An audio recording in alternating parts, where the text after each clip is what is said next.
Hi guys, how's it going? Today we're going to do an unboxing of the Alpha A. Very excited to see this. This is, I think, India's cheapest battery-powered bicycle that I've ordered. And as you can see, inside, the box is a little tattered. So far, everything looks pretty intact. Got a small box there. Got a wheel, everything's sort of attached, so I'm just gonna lift it out. Okay, ready? 1, 2, 3. Wow, so this is how it comes. Looks pretty good, it's pretty heavy. But let's see how it turns out after I assemble it. So how about if I get back to you in just a little bit? Okay, so let's go and do an unboxing of the spare parts box. I ordered a separate seat with a wider bottom. I don't see the other seat, so they must have just replaced it with the bigger bottom. I did order the steel fenders, so the plastic fenders didn't come, so they sent me the steel fenders instead. And then let's do the unboxing of this. And inside, I have a little thank you card. Got some reflectors. Looks like a multi-tool. The pedals. Seat post, and this should be the charger. Let's see how this looks. They could have done a little better job packaging the bike. Overall, so far everything looks okay. Yes, that's the charger. So it looks like a little laptop type charger. Cool.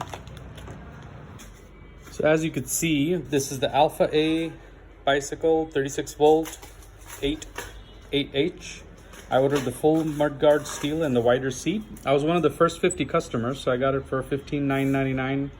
Plus they charged for the seat and the steel mudguard. So I think that's the replacement cost of they took in the old seat and the old plastic fenders, and they just charged $510 for the steel and $425 additional for the seat. So it came out to be $17,125, then $921 shipping, and the total came out to be $18,047. So that's still cheaper than any other average electric bike that's available on the Indian market. All right, guys, so here we go. This is the VIRTUS Alpha A. Got it fully assembled. Metal fenders. No reflector back here, which I have a spare, so I'll put that on from there. These reflectors were included.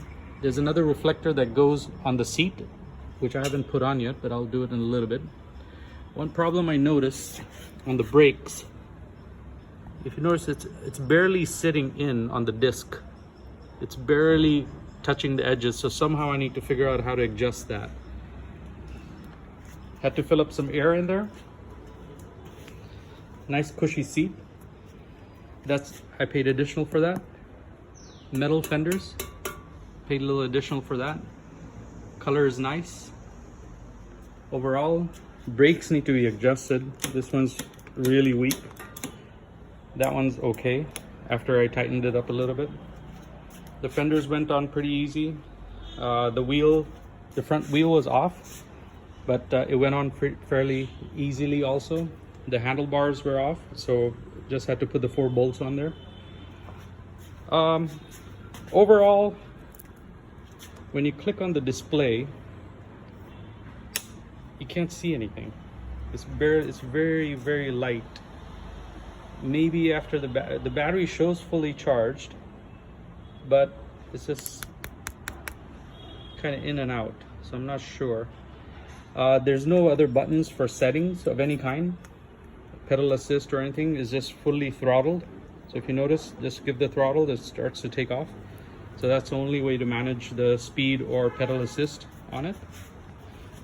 Overall, you know, for $15,999, I don't mind. This is the cheapest bike you could find out there for a 250 watt hub motor. They do say the battery is built in the frame, but I see this little bolt here and I feel a cover here, so I think the batteries are removable from the bottom here, so you could do some maintenance on it. The charging point. Overall, not a bad bike. we'll see. I'll maybe update you with a review later on as I use it. Thank you. So here's the fully assembled bike. One thing during shipping, looks like we got a little bit of scratches here.